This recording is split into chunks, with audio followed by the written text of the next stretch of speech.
Welcome, everybody, to Prelude to War, which is one of the two series that I will be launching on our channel for Hearts of Iron 4. Now, why two campaigns, you ask? Well, if we go into our single-player game and we set up a new game, we get to the scenario area. One that starts on the 1st of January in 1936, and one that starts on the 14th of August in 1939. Now, these are two very distinct scenarios. Of course, one which is the Gathering Storm scenario, and is basically focused on building up your country, setting up the first paths towards your technology tree, how you're going to develop your armies, training, and what your initial setup within your theater of war is going to be. The other, however, is a straight out 1939 scenario where war is beginning. Now, this is a far more historically accurate scenario where basically the world is set up in such a way that, well, Poland falls, France falls, etc., etc. Now, I'm going to go and actually have these two campaigns, one that is called War and Prelude to War. But for this particular series, this is Prelude to War. If you're interested in going straight up into a combat and seeing how all of that works, feel free to click on the annotation below and you will be able to see that. But this campaign is all about the prelude, setting up everything and making sure that everything works perfectly fine when war is beginning. The Gathering Storm, the dark times are coming in Europe. Hitler has consolidated his power and attention is now increasingly drawn beyond Germany's borders. Mussolini's Italy continues to embark on a daring military adventures while the Empire of Japan stands poised to attack China in Asia. Almost 20 years have passed since the end of the Great War, and the world has yet again been doused in gasoline. A single spark may be all it takes. So we're going to go and select a scenario, and because I spent quite a lot of thought in this of who of these countries I wanted to take. Now, in all honesty, when it comes to these nations, I'm just going to go through my train of thought here. The United Kingdom is interesting in terms of, you want to build fleets, you want to build an army that can be ready to invade the mainland. Sure, but you still need to build ships, and I'm personally not a big fan of building large fleets in this particular game. I have spent some time on it, and in all honesty, I didn't think it was all that great myself. So that's something that may change over time. The United States, they're too far away from anybody to make any sort of impact whatsoever. I don't think they're particularly interesting right off the start. France was actually considered to be my second choice in this game. Very fascinating country to play. Obviously, due to their quick fall at the start of the war, makes it interesting to play. A sort of scenario where you can hold back the forces of the Germans in 1939, 1940. Really, really fascinating country to play. However, there's so many other options. Japan, playing as Hirohito. I'm not a big fan myself to play as Japan, maybe in the future. Stalin as the Soviet Union. Again, it's just such a massive country. And in all honesty, I actually personally think that Soviet Union is kind of easy mode, considering the amount of resources and manpower they have to themselves. And especially in wartime, they can pretty much rely on that. That brings us to the country that I wanted to play, and that would be the German Reich. And why do I want to play the German Reich? I find this a fascinating country to play for a couple of reasons, and none of them are politically or ideology based or anything. I find it fascinating to play a country which is basically on the cusp of always losing after 1940, especially as soon as the Soviet Union starts joining the war. It's really a race to try to get peace rolling, because it's going to be so difficult to overcome the odds of a relatively small nation, and pretty much you're fighting an uphill battle very, very soon after the start, and as soon as you started, losing momentum, because your manpower pool is limited, your resources are limited, and as soon as you start running out of those, you're gonna get some serious problems in terms of momentum, which is why I want to play this country right here. And once again, there is no any political stuff attached to that. I just find it a fascinating country to play. So let's go in and let's go for regular. And should we play Iron Man mode? Yeah, let's go and play Iron Man mode. And historical AI focuses. Shall we play a historical game? Let's play a historical game. I think this is more than acceptable. And Iron Man save. Yeah, there we go. Save and play. Here we go. Our first Iron Man game.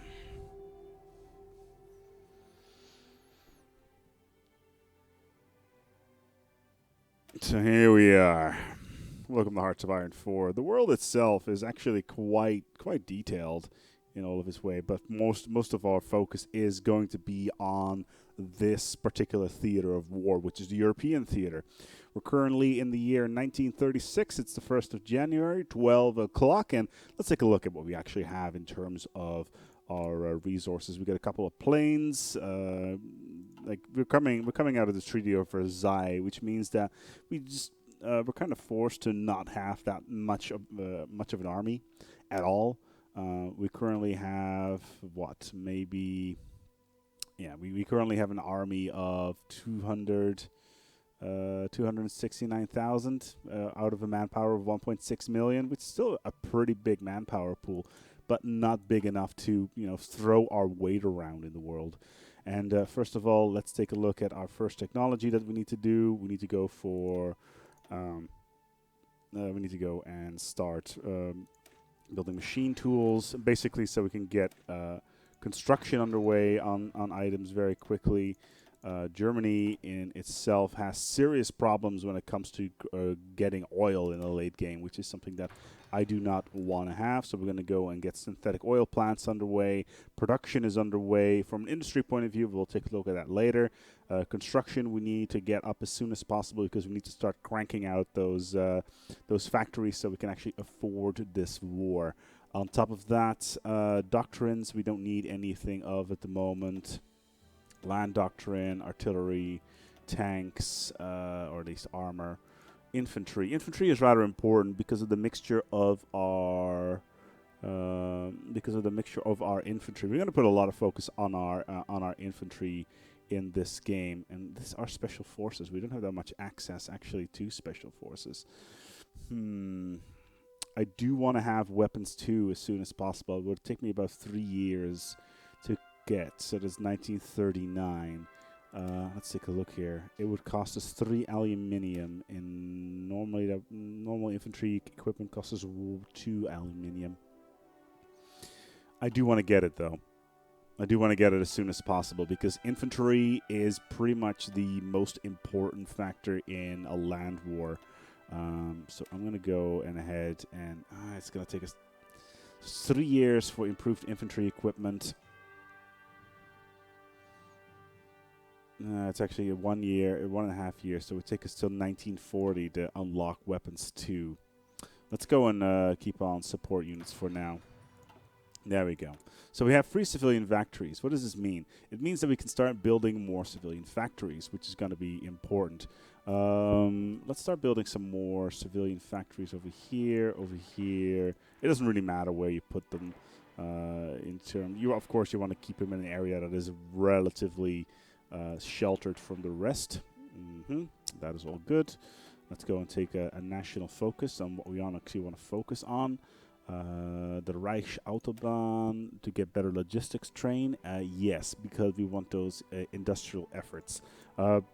The Anschluss that can wait for now. That's not important for our purposes, and we can start this game. We don't have enough resources. What are we missing right now? We are currently missing 13 oil and 5 rubber, and that is because we are building. We're trying to build fighter planes, as well as submarines. Like, we're only setting to 8 right now. I want infinite submarines. I want a couple of heavy cruisers. Yeah, that's all fine. But the main problem right now is we don't have enough resources. So we need to go and trade for resources. So who can we trade with? Let's go with Venezuela. It will cost us 2 civilian factories worth of resources. That's fine. Okay, and we need rubber. Rubber we can get from the Netherlands. That's no problem. We need how many? 5. Okay, so we can get 8 for 1 civilian factory. More than enough. Let's speed things up a little bit. And let's take a look around the game, actually. What we actually have available to ourselves. Let's take a look at our army. We have 30 divisions available. They're all doing fairly decent. So let's go and start set up our armies and prep for the oncoming storm, so to speak. So let's make this a army. Let's get a general assigned to that. This is 8 divisions. You can only have up to 24 for these ones. So from Hunstadt, Rommel, Guderian. Yeah, let's attach Guderian to this batch. And let's get you underway with a front line here in France. Okay, we can stop you. Perfect. Then I got some more troops here. This is 13 divisions. These 13 divisions need to be attached to... Yeah, we'll send you to the Polish border. That is fine. Let me quickly adjust something here. Hold on. Audio. There we go. Should be able to hear me a little bit better now. Okay, so those troops are now all over there. I got a couple of divisions on standby. And as you can see, they're all moving down these train tracks. They're all strategically deploying. And that is a good thing. So we have these troops. It's 5 divisions. 5 divisions. Where should we deploy those? I'm going to add another general here from Manstein. And I will send you to the Dutch border. I think that'll be fine. No divisions and basic training. So let's start building more divisions, and let's have them deploy in... our first war is most likely going to be with Poland, so that's... But we still need to build up our troops over here. So let's get them out in Franken, and let's try to get... let's say about 10 panzer divisions as well. And we will have those in Franken as well. Upgrades and reinforcements are all set up. We need SS divisions. What do we need the SS divisions for? What do they actually do? They have recon company, engineering company, and support. They're mostly motorized infantry. They've got decent combat width. They're pretty fast. They got defensive bonuses in forests. They are really good on hills. Good in fortresses. In urban, they're just overall bad. So we just want to keep them as is. Infantry division is good everywhere, really. We're not going to modify these boys just yet.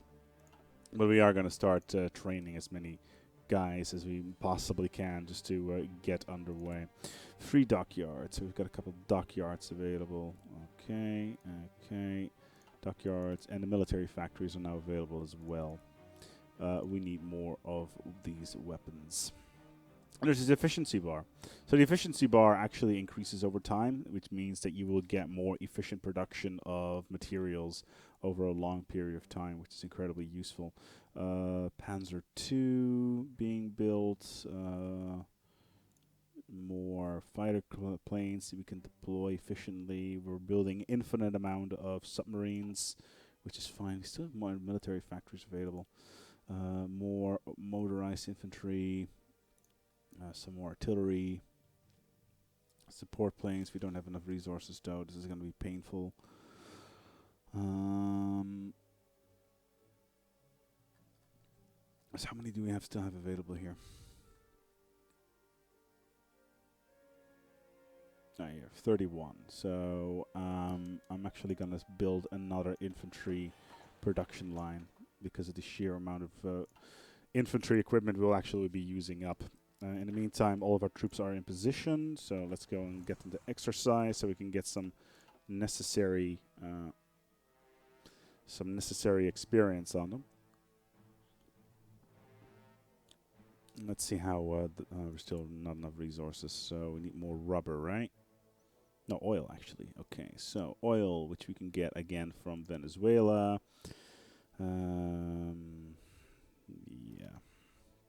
So we just gave up a bunch of our bunch of our civilian factories, but they're building up quite quickly, so that's good. Let's take a look at our nation. The Reichsautobahn being produced right now.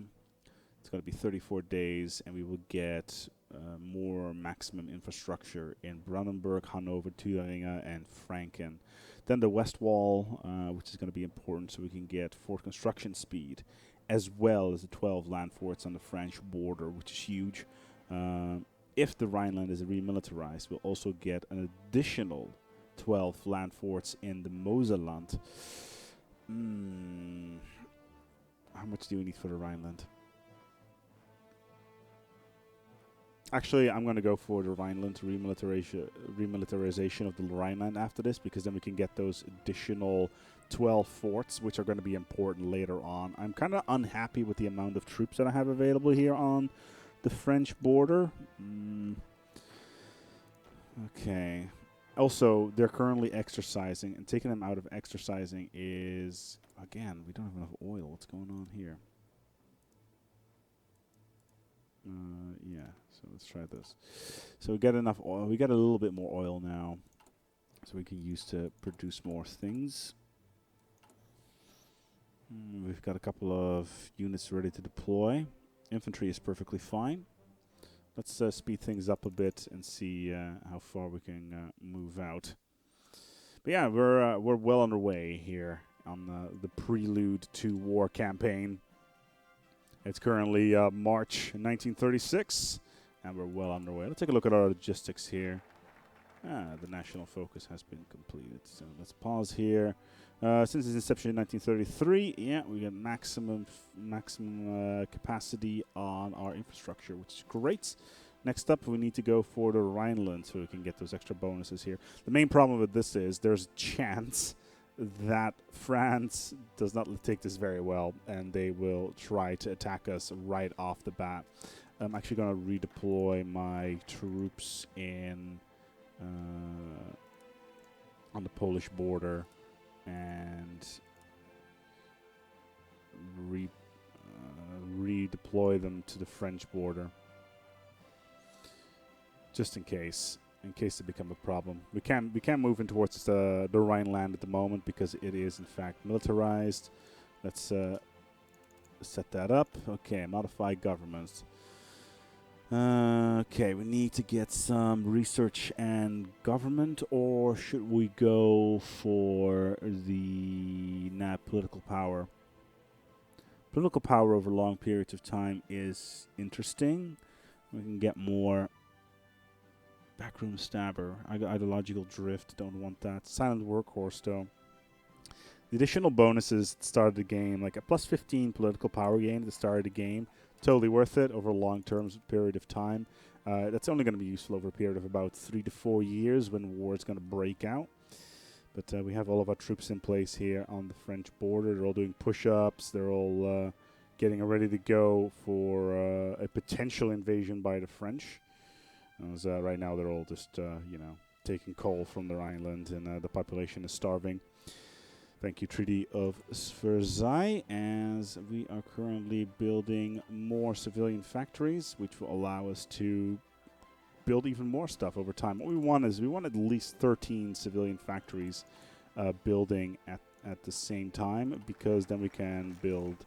Okay, we've got an event here, and Germany has stationed troops. And the national focus is now complete. And I don't think France is going to cause too many problems there. Good. And our first set of technology has been researched. Excellent. Let's continue getting concentrated energy or industry or dispersed. I'm going to go for concentrated, so we can get more production out of this, as well as improved machine tools, so we can get it. We're slightly ahead on technology on that one, so it's going to be a slight issue, but not too much of a problem. We also need to get ready for potential war. We can't get Panzer III till 1939. I don't want to have any modification on the Panzers for now. I do, however, want to start modifying my support equipment because this is important stuff. Okay. Logistics company. Actually, hold on, what's this? Maintenance company is actually important, specifically for my armor divisions. Okay, so now we can build the west wall. Considering we've remilitarized the Rhineland, it means that we will get 24 forts for free, which is a huge bonus on the defensive side, especially in the Mosel-land, which is down here.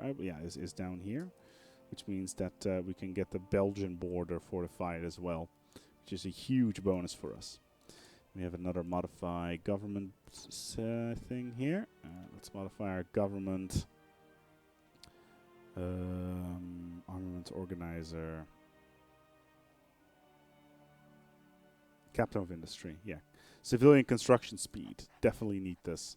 Considering the amount of civilian things we're building at the moment, it's a huge bonus, and we need them as soon as possible. And we're getting these political powers points very quickly at the moment. Let's get Bohman as well, just to get all of the bonuses. We can always replace them later on once we get in towards war territory. Okay, onto Seebootflotte.